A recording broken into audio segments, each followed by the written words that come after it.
Shiva sir नमस्कार, बहुत-बहुत स्वागत है आपका। नमस्कार मनिंदर। सर, पाकिस्तान के रावलपिंडी में जो पोलिंग अधिकारी हैं लियाकत अली चड्ढा, उन्होंने शनिवार को ये एक्सेप्ट कर लिया है कि चुनाव में धांधली की थी उन्होंने और लियाकत ने ये भी कहा है कि जो निर्दलीय उम्मीदवार 70-80 हज़ार वोटों के साथ लीड कर रहे थे, वो जीत रहे थे, लेकिन हमने नकली बैलेट पेपर के ज़रिए उन्हें हरा दिया। यानी कि अपने जुर्म को उन्होंने कबूल कर लिया। अब ये ऐसा लग रहा है जैसे पूरा गेम चेंज हो जाएगा। क्या कहते हैं सर? हाँ, बिल्कुल देखो सच्चाई है कि जो ये लियाकत अली कमिश्नर लाहौर हैं, ये अकेले तो हैं नहीं। इन्होंने तो हुँ, ये हुँ। बता दिया कि अगर लाहौर में हुई है ऐसा कार्रवाई जहाँ पर लेवल प्लेइंग फील्ड नहीं थी और जिस प्रकार से एक कॉन्स्टिट्यूशनलाइज्ड रिगिंग हुई है, वो हर जगह हुई है। और ये सच्चाई है कि जो आपकी पीटीआई ने कोई इंडिपेंडेंट कैंडिडेट ने 94 सीट जीती हैं, मगर वो करीब-करीब 170 से ज़्यादा सीटें जीत रहे थे। और ये तो पोलिंग के अंदर जो काउंटिंग में रिगिंग हुई है 80 सीटों की तो। इसका मतलब जो independent candidate backed by PTI जीत रहे थे, उनको हरा गया है काउंटिंग के दौरान। यही नहीं, सच्चाई तो यह नवाज शरीफ खुद लाहौर से हार रहे थे। और जिस प्रकार से लियाकत अली जो कमिश्नर हैं लाहौर के, इन्होंने कैंडिडेटली एक्सेप्ट किया है और कहीं ना कहीं उनको ऐसा लगा है, उनको अपने सुमोटो उन्होंने ये एक्सेप्ट किया है, उनको गिल्ट फील हो रहा था तो उन्होंने ये बताया है कि भाई ऐसा हुआ है और अंडर प्रेशर हुआ है। ये कहीं ना कहीं इस्टेब्लिशमेंट का प्रेशर है, आर्मी का प्रेशर था कि नवाज शरीफ की जो पार्टी की तरफ झुकाव था और इसलिए जिताया जाए। तो तभी तो बातचीत बार बार हो रही है, लेवल प्लेइंग फील्ड नहीं है, इमरान खान बार बार कह रहे हैं। और इसमें मिली भगत बहुतों की है, ये एक एस्टेब्लिशमेंट की कहीं ना कहीं ऐसा लगता है जुडिशरी का भी इसमें थोड़ा सा हाथ है। क्योंकि जिस प्रकार से इमरान खान को जेल में डाला गया, ठीक है कि उसको 3 केसेस के अंदर सजाए हैं। एक तो साइफर केस है, दूसरा आपका तोशाखाना केस और उनकी थर्ड मैरिज को भी इलीगल करार कर दिया है। मगर उनको एक तो जब इलेक्शन के टाइम में उनको जेल में डालना, दूसरा जो उनकी पार्टी का बैट का जो सिंबल था वो ले लिया। तो इसलिए अनफॉर्चुनेटली जो पीटीआई कैंडिडेट थे वो सब इंडिपेंडेंट लड़े। तो ये दिखलाता है कि सारा का सारा ये एस्टेब्लिशमेंट की चाल थी। और पिछली बार इमरान खान को इसका फायदा हुआ था, ये भी समझना चाहिए। अगर 2018 के इलेक्शन देखें तो पिछली बार इमरान खान फेवरेट थे एस्टेब्लिशमेंट और डीप स्टेट के, तो इसको फायदा हुआ। तभी कहते थे कि Imran Khan is not elected prime minister, ये सिलेक्टेड प्राइम मिनिस्टर है। मगर इस बार उल्टा पड़ गया। इस बार जो है एस्टेब्लिशमेंट जो पीएमएल नवाज की तरफ थी, वो नवाज शरीफ को बनाना चाहती थी। उसके सारे केसेस जो थे वो बंद हो गए, उनको एक लाइफ के लिए बैन कर रखा था इलेक्शन के लिए, वो सब बंद हो गए, वापस आ गए। और इस बार इमरान खान को जेल में डाल दिया, उसके ऊपर 200 से ज्यादा केसेस हैं और उसकी पार्टी जो है एक प्रकार उसका बैट का सिंबल भी छीन लिया। तो एक लेवल प्लेइंग फील्ड नहीं थी, एक बहुत ही जोरों से रिगिंग हुई है, मतलब अंधाधुंध। ये इलेक्शन के रिजल्ट तो सबको पहले ही पता था। मगर एक चीज माननी पड़ेगी कि इसके बावजूद जो अवाम ने किया वही जो उनको लगा, और उनको कहीं ना कहीं महसूस हुआ कि इमरान खान की जो पार्टी है उसको हम जिताना चाहते हैं, उसके ऊपर उनका ज्यादा भरोसा था। तो दूसरा ये भी ऐसा लगता है महेंद्र कि क्योंकि उनको जेल में डाला गया तो उनके साथ सिंपति भी थी। तो ओवरऑल ये एक्सेप्ट है, जो लियाकत अली ने एक्सेप्ट किया अपना गिल्ट, वो दर्शाता है, दिखलाता है, इसमें कोई शक नहीं कि एक प्रकार से बहुत बड़े लार्ज स्केल पे रिगिंग हुई है। और क्योंकि रिगिंग हुई है और अब एस्टेब्लिशमेंट चाहती है कि कहीं ना कहीं ये गवर्नमेंट बन जाए, एक हुँ। पीएमएल एन और पीपीपी की मिला के। पीपीपी जिस प्रकार से कह रही कि हम बाहर से आपको सपोर्ट करेंगे, और शहबाज शरीफ जो कैंडिडेट है पीएमएलएन का उसके प्रधानमंत्री के लिए, मगर हम इस कोलिशन गवर्नमेंट का हिस्सा नहीं बनेंगे। और इसके बदले में जो आसिफ जरदारी है उसको प्रेसिडेंट के लिए आप सपोर्ट करो, और मरियम नवाज को जो चीफ मिनिस्टर ऑफ पंजाब। मगर मुझे लगता नहीं कि ये चीज, दो बातें हैं। एक तो कहीं ना कहीं एस्टेब्लिशमेंट चाहती है कि पीपीपी भी हिस्सा बने, क्योंकि अगर आप हिस्सा नहीं हैं तो इसका मतलब आप कभी भी जो गवर्नमेंट गिर सकती है, स्टेबल गवर्नमेंट नहीं है। उसके अंदर कभी भी ये उसकी जो सपोर्ट है उसको हटा सकते हैं। कल को दोबारा इलेक्शन होते हैं तो पीपीपी बताएगी कि भाई हम तो पार्टी में थे नहीं, गवर्नमेंट में। तो ये मेरे को लगता है डीप स्टेट नहीं चाहती, वो इसका हिस्सा बनवाना चाहती है। मगर प्रॉब्लम ये नहीं है, प्रॉब्लम ये है कि पीटीआई इसको ऐसे नहीं जाने देगी। और जिस प्रकार से जो पीटीआई के अभी चेयरमैन हैं गौहर खान, उन्होंने अनाउंस कर दिया है कि 17 जो तारीख आज से 17 फरवरी से वो प्रोसेशन करेंगे पूरे पाकिस्तान में, लाहौर, कराची, इस्लामाबाद और आपका क्वाटा, सभी टाउनों में। और क्योंकि वो कह रहे हैं इमरान खान की ये स्टोलन मैंडेट है, ये जो हमारी पार्टी जीत रही थी, ये 94 सीट ही नहीं, कम से कम 80 सीटें तो काउंटिंग में हुई है, और उससे पहले भी बहुत ज्यादा रहेंगे। तो सच्चाई यह है कि ये सिचुएशन काफी कॉम्प्लेक्स होती जा रही है। ये अब क्या होगा पाकिस्तान में खुदा जाने, और एक सिविल वार जैसी सिचुएशन लग रही है मनविंदर होती हुई।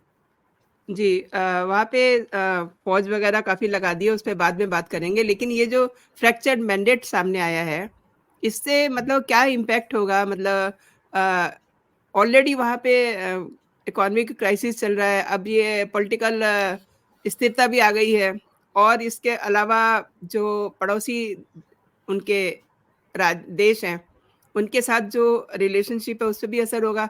क्योंकि कहीं न कहीं ये वहाँ जो टेररिज़्म है, उसको भी ये ट्रिगर करेगा।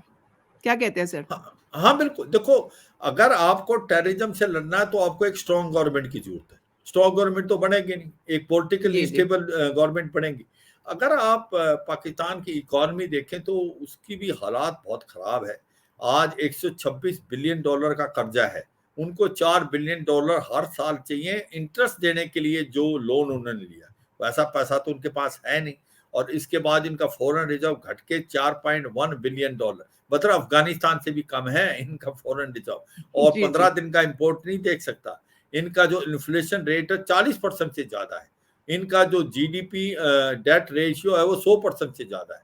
और अब ऐसा हो रहा है इनका रुपी एक साल में 77% गिर गया। आज 300 रुपए एक डॉलर के बराबर है।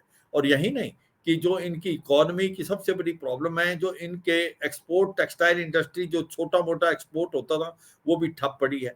इंपोर्ट बढ़ते जा रहे हैं, इन्वेस्टमेंट कोई हो नहीं रही। तो ऐसे में तो ये डिफॉल्ट करेंगे। आईएमएफ ने पिछली बार तो लोन दे दिया 3 बिलियन डॉलर का, मगर अब हुँ, हुँ। बात हो रही थी कि स्टेबल गवर्नमेंट आती तो हो सकती है आईएमएफ थोड़ा और लोन देता। और वो भी इसलिए कि आप रिस्ट्रक्चर करो अपने टैक्सेस को, टैक्सेस बढ़ाने पड़ेंगे इनको, ऐसे कोई लोन नहीं देगा। और अगर वीक गवर्नमेंट आई तो उसको कोई लोन देने वाला नहीं है। वो उसकी इतनी काबिलियत और क्षमता नहीं होगी वीक गवर्नमेंट की, वो रेट्स को बढ़ा देगी, क्योंकि वो तो कोलिशन गवर्नमेंट होगी। टैक्सी लगाने पड़ेंगे आपको पेट्रोल पे, डीजल पे।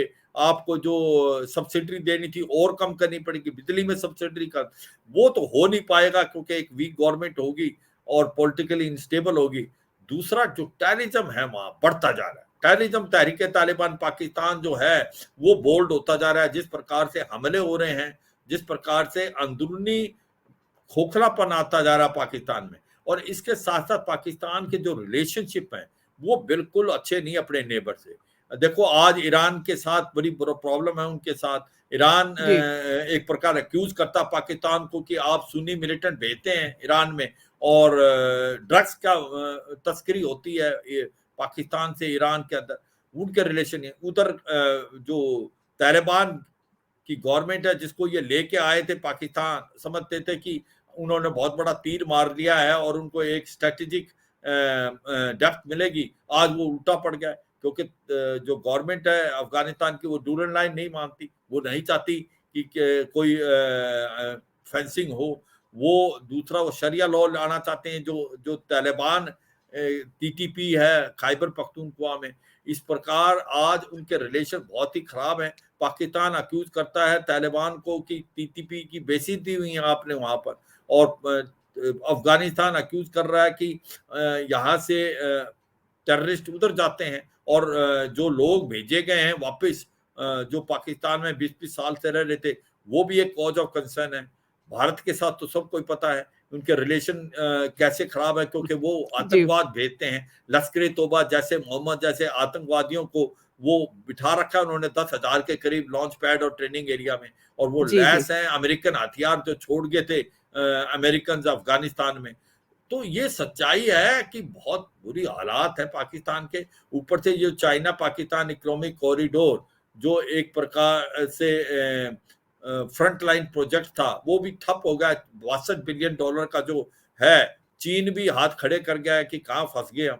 और अब हुआ क्या है कि उसका 37% ही कंप्लीट हुआ है चाइना पाकिस्तान इकोनॉमिक कॉरिडोर। ज्यादातर प्रोजेक्ट या तो शुरू नहीं हुए या ठप पड़े हुए। तो इसको मद्देनजर रखते हुए ऊपर से अगर सिविल वार जैसी सिचुएशन पैदा हो जाएगी, क्योंकि इमरान खान तो मानने वाले नहीं, वो जी। तो कहते हैं कि ये स्टोलन मैंडेट है, ये मैंडेट पीटीआई के लिए था।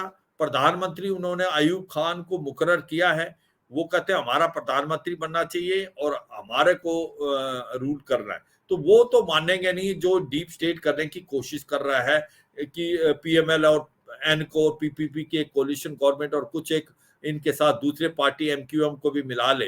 तो मुझे लगता नहीं कि ऐसा होगा। ऐसे में क्या होगा, टकरार होगी, सिविल वार जैसी सिचुएशन होगी।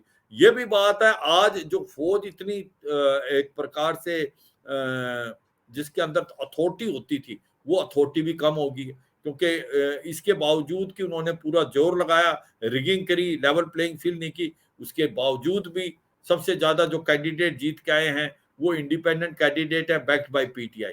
तो मुझे लगता है कि अब पाकिस्तान के हालात बहुत खराब नजर आ रहे हैं और ये एक सिविल वार के दौर पे है। और मुझे यही लगता है कि अब क्या होगा ये तो आने वाला समय ही बताएगा, मनविंदर। जी, जी। पीटीआई ने भी ये साफ कर दिया है कि वो गठबंधन की सरकार नहीं बनाएगी और जब विपक्ष में बैठेगी, और सैफ ने कहा है कि विपक्ष में बैठने का फैसला जो है इमरान खान के कहने पे लिया गया है। अब ये जो मैसिव चीज़ें हो रही हैं, ये किस तरीक़े का रिफ्लेक्ट कर रही है? वो जो जो बात कर रहे हो मनविंदर, कहते हैं कि हम कहीं नहीं बैठेंगे अगर जहां हमें मैंडेट नहीं मिला, वो मेरे को लगता है उसकी बातचीत कर रहे हैं जो कि प्रोविंसेस में, क्योंकि जी। इनको जो खैबर पख्तूनख्वा में तो बहुत ज्यादा सीटें मिली हैं जो पीटीआई के इंडिपेंडेंट है। पंजाब के अंदर भी टक्कर की मार थी, 138 137 है। तो इन जगह तो ये छोड़ने वाले हैं नहीं। और हुँ, हुँ। बात ये है वो ऑपोजिशन में मुझे नहीं लगता ये बैठेंगे आपके जो नेशनल असेंबली में। वो तो कहते हैं कि हम जीते हैं, हमारे 80 के करीब और कैंडिडेट जीतने चाहिए थे। वो तो दोबारा इलेक्शन की बात करते हैं कि इलेक्शन होनी चाहिए। अगर वो ऑपोजिशन में बैठे तो इसका मतलब उन्होंने तो हार मान ली, तो फिर तो आर्मी मैनिपुलेट कर लेगी।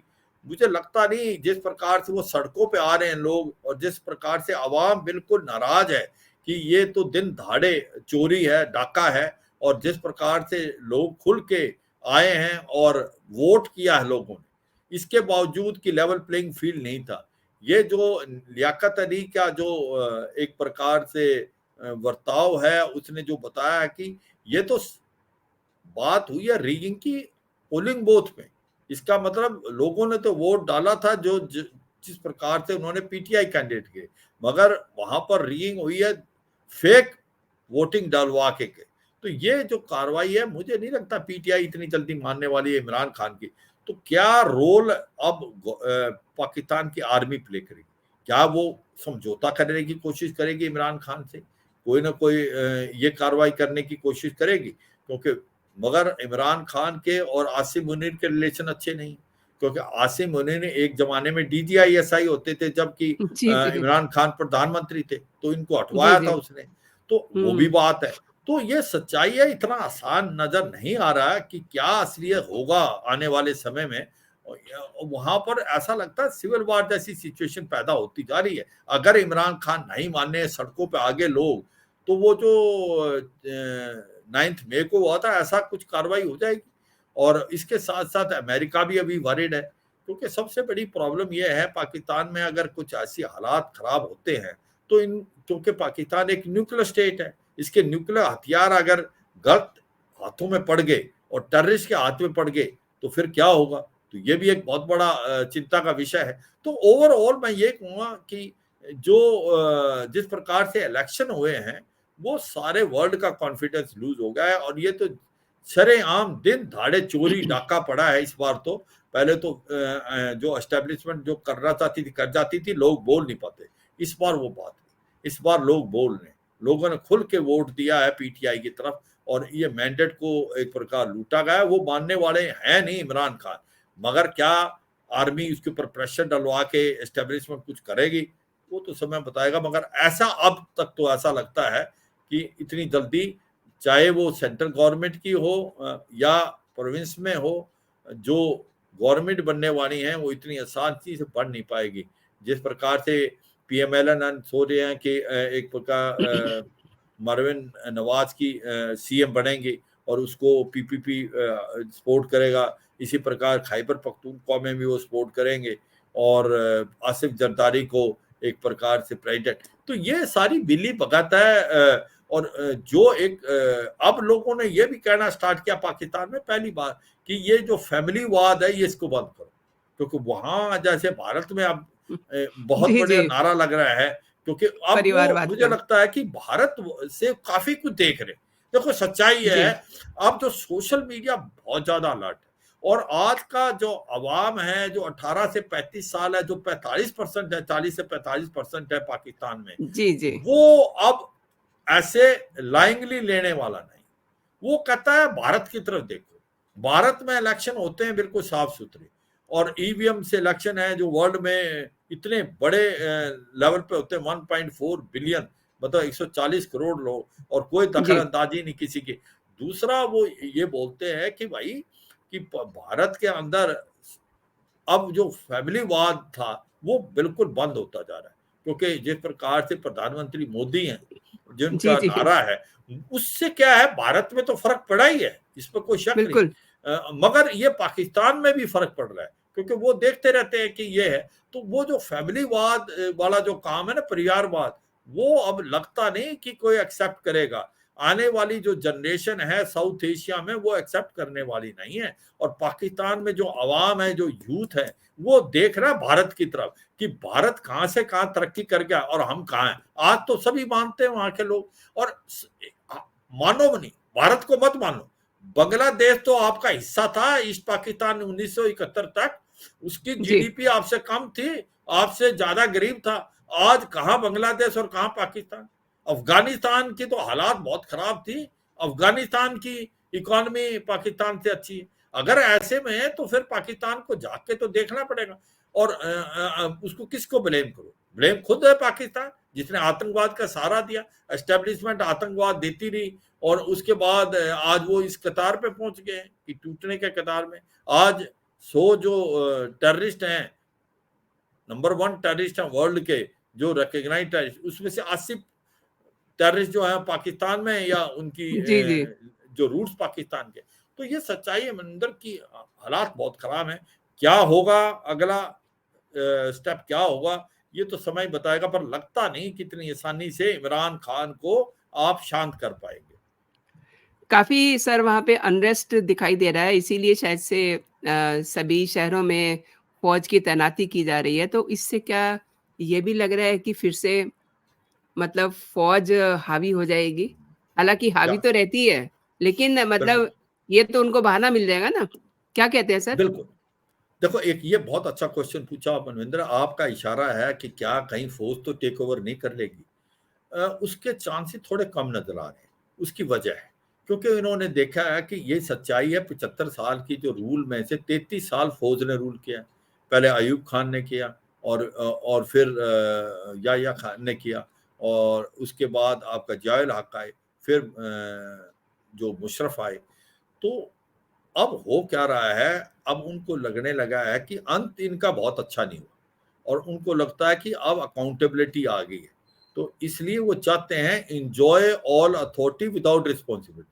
इसका मतलब पीछे से वार करो, पूरी अथॉरिटी आपके पास है, डिफेंस आपके पास है, फॉरेन अफेयर्स आप रखो, मगर एक मुखड़ा रखो सिविल गवर्नमेंट का, जो जवाबदारी देगी आवाम को। तो आपकी जवाबदारी नहीं होनी चाहिए, आपके पास अथॉरिटी सारी होनी चाहिए। क्योंकि जैसे ही वो मार्शल लॉ ले आएंगे या मिलिट्री रूल लाएंगे तो फिर बहुत प्रॉब्लम। कुछ एक साल तो चलता है, फिर बाद में अंत अच्छा नहीं हुआ। अच्छा, किसी भी मार्शल लॉ का है, चाहे वो अयूब खान था, चाहे याह्या खान था, चाहे जियाउल हक था, चाहे मुशर्रफ था, तो मुझे लगता नहीं, अनटिल अनलेस एक सिचुएशन बहुत ही ज्यादा खराब हो जाए कि फौज डायरेक्टली इन्वॉल्व हो।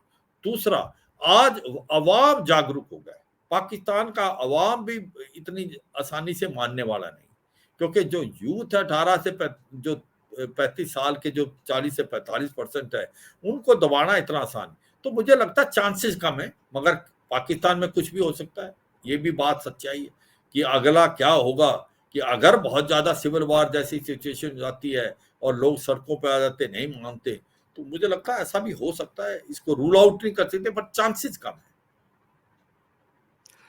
पाकिस्तान से हट के थोड़ी बात करते हैं रशिया की। रूस के राष्ट्रपति पुतिन के जो बहुत विरोधी थे, अलेक्सी नवलनी, उनकी जेल में मौत हो गई है।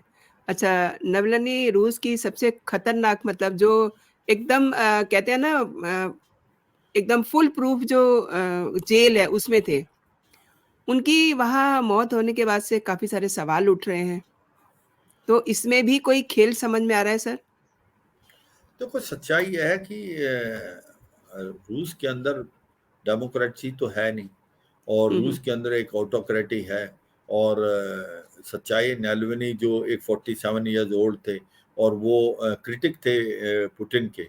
तो अब ये क्या हुआ है, क्या उनको हार्ट अटैक हुआ है जैसे बताया गया है, और जब तक उसको पहचान सकते हॉस्पिटल में, तो उनकी मौत होगी।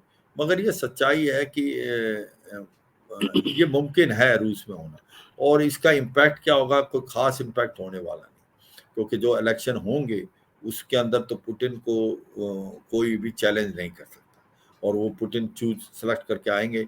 मगर ये सच्चाई है, इसके अंदर कोई जो ऑपोजिशन में लोग आते हैं, उनको बहुत जल्दी एक प्रकार रास्ते से हटा दिया जाता है।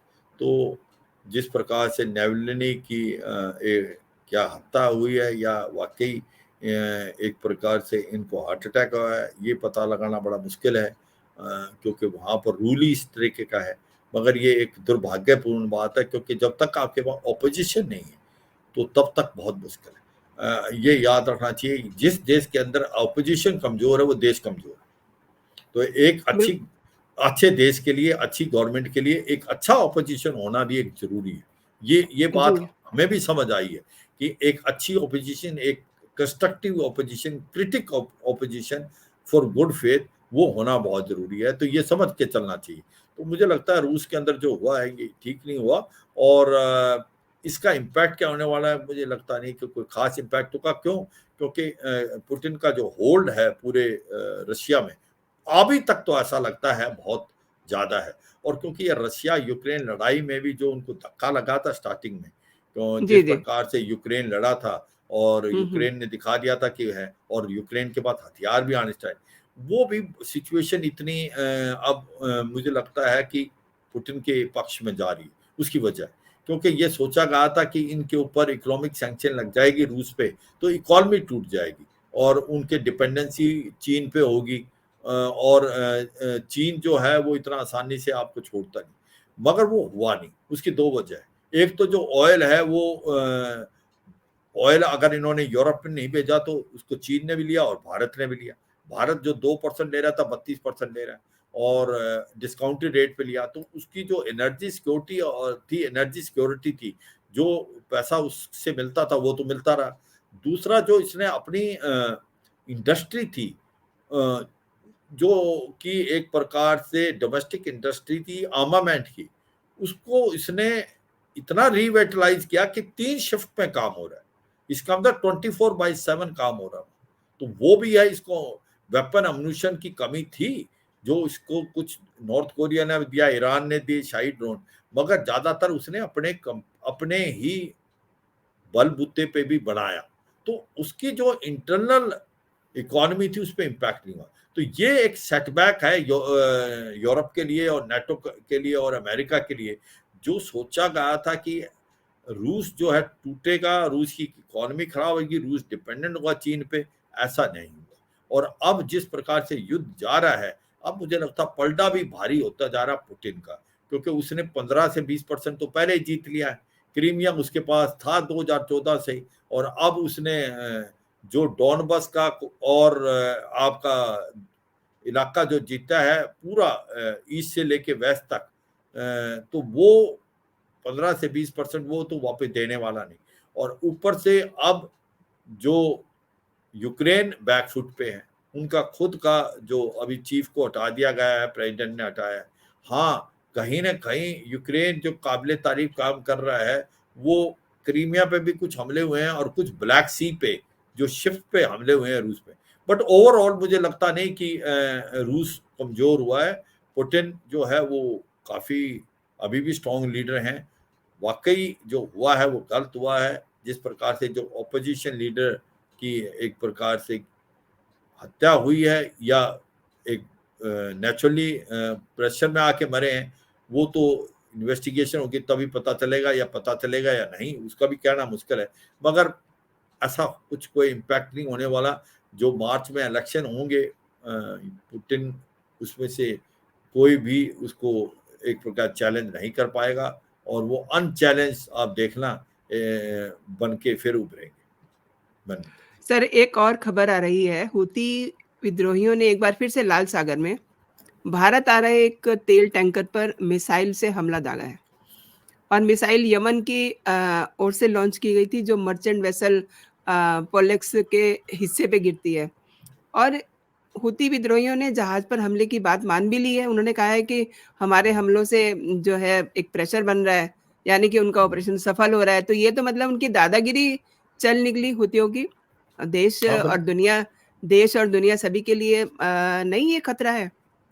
बिल्कुल खतरा है, इसमें कुछ आपने बिल्कुल अच्छा बोला। देखो हो क्या रहा है, मैं व्यूअर्स को बताएं कि कोशिश करते हैं। जैसे इजराइल हमास की लड़ाई हुई है और इजराइल जिस प्रकार से अभी राफा तक पहुंच गया है और वहां पर हमले करने की बात इजराइल कर रहा है, मगर वहां 10 से 12 लाख के करीब लोग जो हैं वो रफा में फंसे हुए हैं, जो साउथ सदर्न पोस्ट है गाजा पट्टी का।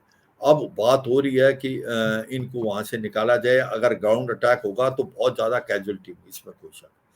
अब हो क्या रहा है कि इजराइल तो मानने वाला नहीं। इजराइल कहता है कि आप जितने भी हमास के लीडर्स हैं वो रफा के अंदर छुपे हुए, तो उनको तो उन्होंने मन बनाया ग्राउंड अटैक तो हमने करना है। ऐसे में कैजुअलिटी सिविलियंस की ज्यादा होने की चांसेस बहुत, ये बड़ी। अब जब से ये ईरान डायरेक्टली तो इस लड़ाई में आ नहीं रहा, वो अपने प्रॉक्सी के थ्रू आ रहा है। एक तो हमास है, उसको तो वो हथियार वगैरह भी दे रहा था। इसके साथ साथ उसके बाद दूसरे दो प्रॉक्सी हैं, हिजबुल्ला जो लबनान में है और एक है हौती रेबल जो यमन में। जो हिजबुल्ला है जो लेबनान में, वो वहां से फायर करता है साउथ लेबनान से, मगर उसने इतना ज्यादा इन्वॉल्वमेंट की नहीं अभी तक। मगर जो हौती रिबल हैं जो यमन में हैं, वो 2200 किलोमीटर दूर हैं इसराइल से और गाजा पट्टी से, तो उनका डायरेक्ट तो वो कुछ कर नहीं सकते। मगर जो चीज उन्होंने नई खोजी है कि क्योंकि रेड सी से सारी शिप जो कम से कम 20-25% ट्रेड जाता है वर्ल्ड का, और जो कि रेड सी से होता हुआ आपका स्वेज कैनाल से फिर जाता है यूरोप में, तो वो शॉर्टेस्ट रूट है एशिया से यूरोप के लिए। अब हौती रेबल वहां पर सक्रिय हो गए हैं, रेड सी पे हमला करने लगे हैं शिप्स का जो कमर्शियल शिप है। और वैसे तो वो कहते हैं हम उन शिपों पे कर रहे हैं जो इजराइल की तरफ जा रही हैं, आ रही हैं, मगर ऐसा जी, कुछ जी। पता लगाना तो बड़ा मुश्किल है। बहुत और मुश्किल इसमें है। ईरान भी कुछ ना कोई मदद कर रहा है, उनको इंटेलिजेंस दे रहा है। उससे क्या जी। हो रहा है कि अब ये जितनी भी शिप जो रेड सी से फिर आपका स्वेज कैनाल से होते जा रही थी, अब इन्होंने रूट चेंज करना पड़ा है। उसके कारण वो पूरा अफ्रीका का चक्कर काटते हैं, जो पोर्ट ऑफ गुड होप उसके साथ निकलते हुए फिर यूरोप जा रहे हैं। 15 दिन तो ज्यादा लग रहे हैं। 27% उसका रेट बढ़ गया है, और जो इंश्योरेंस थी उसके भी 18% रेट बढ़ गए। तो ये देखो कि पूरे वर्ल्ड पे क्या इंपैक्ट हो रहा है। और दूसरे ऊपर से हौतीस को जो रेबल्स हैं यमन में, उनको इतना खास प्रेशर हो रहा। यूं तो ऑपरेशन प्रोस्पेरिटी गार्डन अमेरिका ने स्टार्ट किया, जिसमें 10 से 11 कंट्रीज हैं, और वो हौती रेबल्स के जो ठिकाने यमन में उनमें फायर कर रहे हैं, मगर वो इतना इफेक्टिव हो नहीं पाया। ये कह रहे हैं कि क्योंकि हम अब प्रेशर डाल रहे हैं शिपों पे, कमर्शियल शिप नहीं जा रही, तो अब इजराइल के ऊपर प्रेशर है, इजराइल लड़ाई बंद कर दे, ये ऐसा सोचते हैं, मगर ऐसा तो हो नहीं रहा। ये हो रहा है कि कमर्शियल शिप का वहां से जाना बड़ा मुश्किल है। तो भारत ने ऑपरेशन प्रॉस्पेरिटी गार्डन का हिस्सा नहीं बनी, क्योंकि भारत को लगा कि हो सकता है ये ऑपरेशन प्रॉस्पेरिटी गार्डन की जितनी कंट्रीज हैं, इनको मालूम है ये इनका सारा करता धरता तो ईरान है, कहीं जी, इनका जी। ईरान के साथ मुठभेड़ हो जाती है तो भारत उस मुठभेड़ में नहीं शामिल होना चाहता, क्योंकि हुँ। भारत और ईरान के रिलेशन भी अच्छे हैं, 4 बार पोर्ट हमारा कमर्शलाइज होना है। तो उसको मद्देनजर रखते हुए मनविंदर, हमने अपनी 11 शिप अलग भेज रखी है और हम अपने जो कमर्शियल वेसल्स हैं उनको प्रोटेक्ट करते हैं, मगर बीच बीच में तो हमले होते रहेंगे, इसमें तो कोई शक नहीं। मगर ये सच्चाई है कि हम वहां पर नेट सिक्योरिटी प्रोवाइडर हैं पूरे वर्ल्ड का, और हम फर्स्ट रिस्पॉन्डर हैं। जिस शिप को भी कोई प्रॉब्लम हुई, एसओएस कॉल हुई, वो भारत की शिप है जाके उसकी मदद की। मगर ये सच्चाई है, एक फ्लूइड सिचुएशन है और वहां पर ये बढ़ता रहेगा जब तक ये लड़ाई बंद नहीं होगी। ये सोचना कि होती रबल अटैक करना बंद कर देंगे, मुझे लगता है चाहे उनके ऊपर कितना ही आप ड्रोन से फायर कर लें या उनके जो ठिकाने हैं यमन में उनको आप टारगेट करें, जब तक उनको ईरान का हाथ है तब तक बड़ा मुश्किल है। क्या ये लड़ाई में ईरान के ऊपर हमला होगा, या वो मुझे लगता नहीं अमेरिका चाहता है। अमेरिका नहीं चाहता कि ईरान पे हमला हो और इस लड़ाई को का दायरा बढ़ाया जाए। उसके पहले ही प्रॉब्लम है, रूस यूक्रेन लड़ाई चल रही है, ऊपर से इजराइल हमास की चल रही है, चीन जो है कभी भी ताइवान पे हमला कर सकता है, तो उसको मद्देनजर रखते वो नहीं चाहता कि ईरान से डायरेक्ट कन्फ्रंटेशन।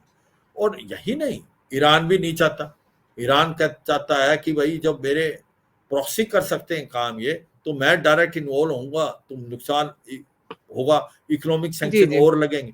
तो मुझे नहीं लगता कि कोई डायरेक्ट इन्वॉल्वमेंट होगी या ये लड़ाई का दायरा बढ़ेगा, मगर जो हो रहा है रेड सी में ये चलता रहेगा। और ये जब तक इजराइल हमास की लड़ाई है, यही नहीं एक और प्रॉब्लम आ गई, क्योंकि वो जो सोमालिया पायरेट से जो कि बिल्कुल नजदीक हैं, जी, जी, जो जी, जी। जीप, हाँ, वो 2021 के बाद चुप हो गए थे, क्योंकि उनको पिटाई हुई थी उनकी अच्छी तरीके से जी, जी। इंटरनेशनल, तो हुँ। वो उन्होंने ये काम धंधा छोड़ दिया था जो सोमालिया पायरेट्स ने।